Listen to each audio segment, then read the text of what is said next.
Hi guys, and welcome back to my channel.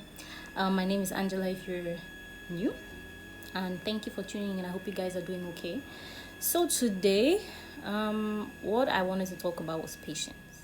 I mean, patience is definitely a virtue that everybody should have and should work towards having. That's one thing I don't have. I don't have a lot of patience. Being patient made me feel stupid. Now let me explain why I say this. Me being patient felt to me like tolerating or being accepting of rubbish. I used to date someone, right?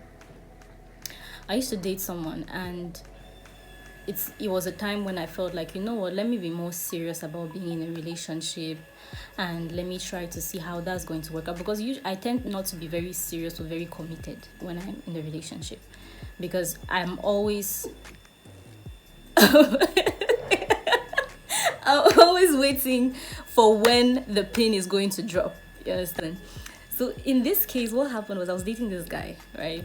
And I was trying to be patient, like with everything. Like normally things that I would not do, I would do in this relationship. I would try to make or be the best.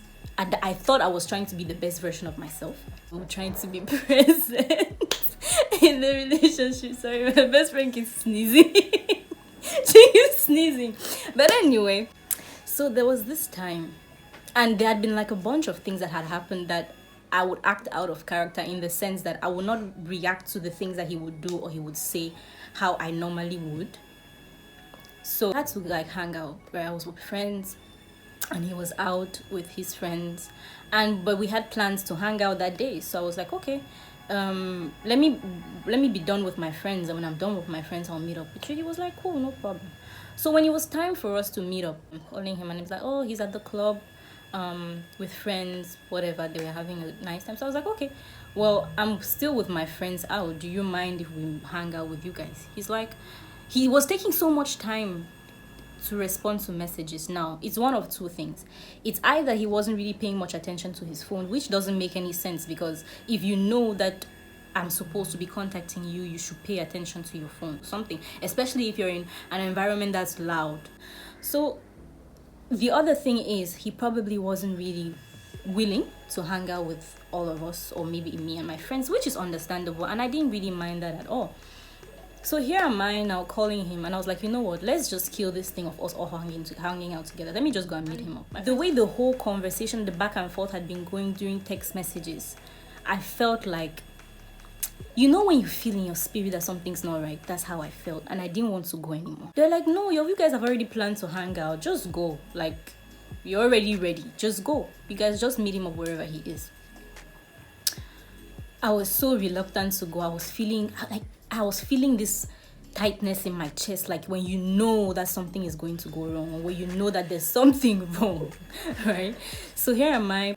My friends finally convinced me to go. I was like, okay, you know what? Where are you? Let me meet you up. He gives me what he finally texts me back and tells me where he is, and then I decide to go. So I get there. I get to the place, and I don't know exactly where he is. So he takes a whole while to come and get me from where I am. The cars keep stopping to talk to me. People keep talking to me, and I'm feeling very uncomfortable because it's super late. Obviously, I'm standing at the side of the road. He finally shows up. Yeah, and then when he shows up, I'm so pissed. I don't want to really say hi.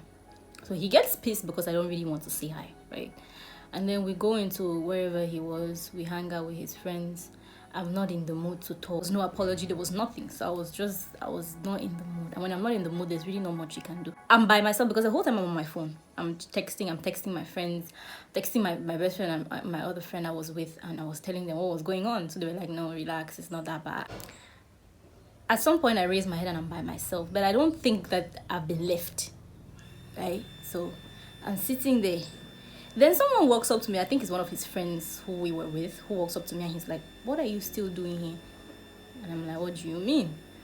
And he's like, but we're leaving. Like, everybody left. Can you not see that you're alone?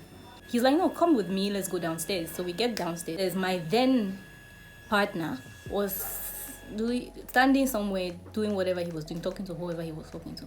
But basically, I was left at the place.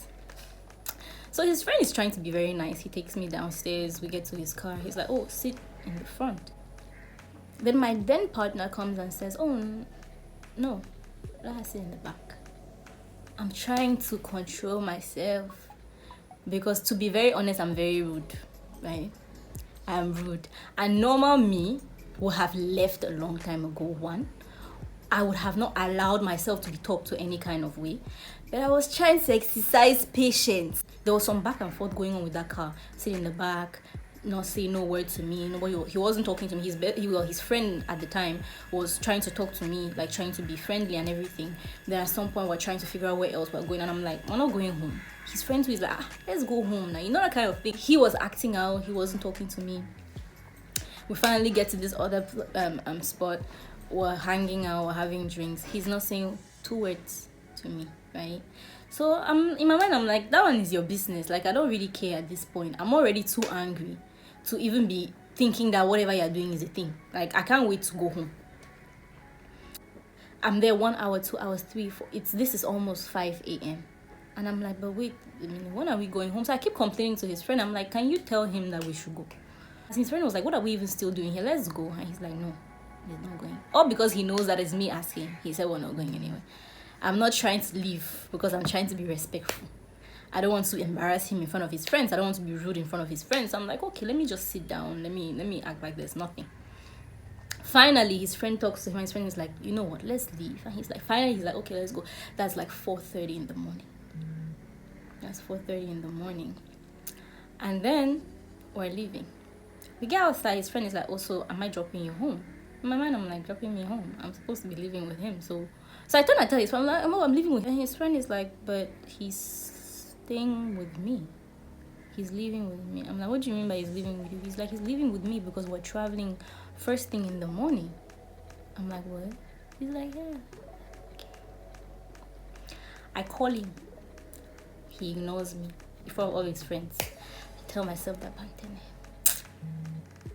control yourself. I'm talking to him and then he's not responding to me. So you can clearly see that he's ignoring me and his friends are looking at me very awkward. The whole situation is very embarrassing and very awkward. I'm still trying to exercise patience. I just told his friend, you can drop me at my friends. I wanted to go home. But in my mind, I was like, go home at this hour. It doesn't make any sense. I'm going to go to my best friend's house because we're together anyway. So I'll just go and spend the night with her. And I was too upset to actually go home. Yeah, I figure out where the shortest entrance to her house is. So I tell his best friend, I'm like, drop me here. His best friend is like, no, I want to drop you in front of the gate. I'm like, drop me here. So we start doing this drop me here back and forth thing where I'm already super pissed. Then my partner at the time starts yelling in the phone, you know what, drop her. She wants to, if you want to drop her here, drop her. So I tell his friend that way, Oga, drop me, please. Leave me here. I can get home by myself. I'll go home. Drop me. So while they are doing this back and forth where he is yelling at my partner at the time and my partner at the time is yelling at him and they're doing all of this, all of that commotion, I step out of the car. And to get to my best friend's house, you can't get cars at that time. So they had like bikes at the entrance. So I stop any bike, like, take me home.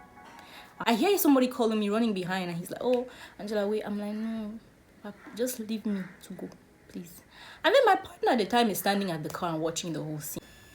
And I get to my best friend's house and I'm so upset. I won't even give you the details of how upset I was. But this whole story is to say that sometimes you should not be patient to a point where you become stupid or you turn out being dumb. And that was just pure foolishness on my part. Because I know you should definitely know your worth, and that's one thing that I know. And I will never allow anybody to talk to me or act out in any way when it comes to me and the person that I am. So at that point, I felt like I moved away from the person that I was to accommodate this person and accommodate the person's feelings, be more understanding, be more patient.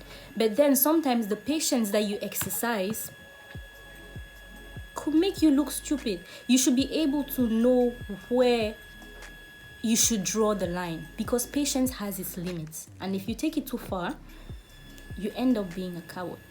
And nobody wants to be a coward because I should have known from the time that I was left that I should have left. That was way too much disrespect for me to wait until that time for... It's like I was still waiting to see, like God kept showing me and kept telling me, like, I think you need to see more, because I feel like this one was not enough. Sit there and see more. And when you see more, maybe you leave. And I was still sitting there. I was left and I was still there. I was talked to any kind of way and I was still there. I was treated any kind of way the whole evening and I was still there. And even at the end, it was still like I wanted to see what exactly was going to happen for me to like, for it to like set that last this is actually what's happening, for me to understand that this is like a no situation and this is like a no relationship, and this is, nobody should be allowed to be treated in that way. And me knowing myself on a regular day, like on a very regular day, you cannot treat me any kind of way. No, can you talk to me any kind of way? No, will I be allowed, or I will allow you to disrespect me in any kind of way? I don't care about your age. I don't care about your gender. I don't care. I'm one of those people who does not care at all. So it's like that day, I have never exercised patience in my life like I exercised patience on that day. And from that day, I said never again. It will not happen. I'm not there. I'm not trying to. I don't need you to show me too many times that you don't care. And I think I was having this conversation with my best friend yesterday, and she was like, but like she doesn't, because let's be very honest, I haven't spoken to this person since that day. We haven't exchanged 2 words. We haven't said anything to each other. So she was like, but she doesn't get, like, normally even after that, maybe there's some sort of explanation, some sort of apology, something. And I told her that sometimes you don't need to hear it to know. You don't need for somebody to tell you that this is what it was before you know. For me, actions speak so much more louder than words. You don't need to, don't tell me. The way you act tells me who you are. It's easy to fool people with the words that you use and with the things that you say, but your actions never ever lie. You may be saying you like somebody, but the side eye you give the person clearly shows that you don't like that person. So this was just one of those things. I mean, I was using this story because it was one that stuck out to me to actually showcase the dumb part. But patience doesn't mean that it only has to be, I don't mean just romantic relationships. I mean any kind of relationship, be it friends, be it acquaintances, be it any kind of person around you. Drawing the line has nothing to do only with relationships, romantic relationships.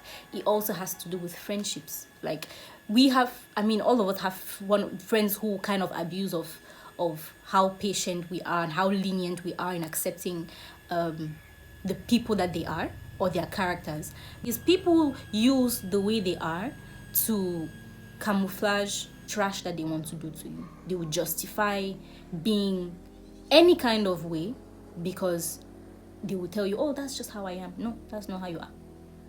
It doesn't mean that the conversation has to be confrontational. It doesn't have to be. Stick to those things that you don't like. Emphasize those, because sometimes people act in a certain way because they don't even know that it rubs you the wrong way. Focus on only those things which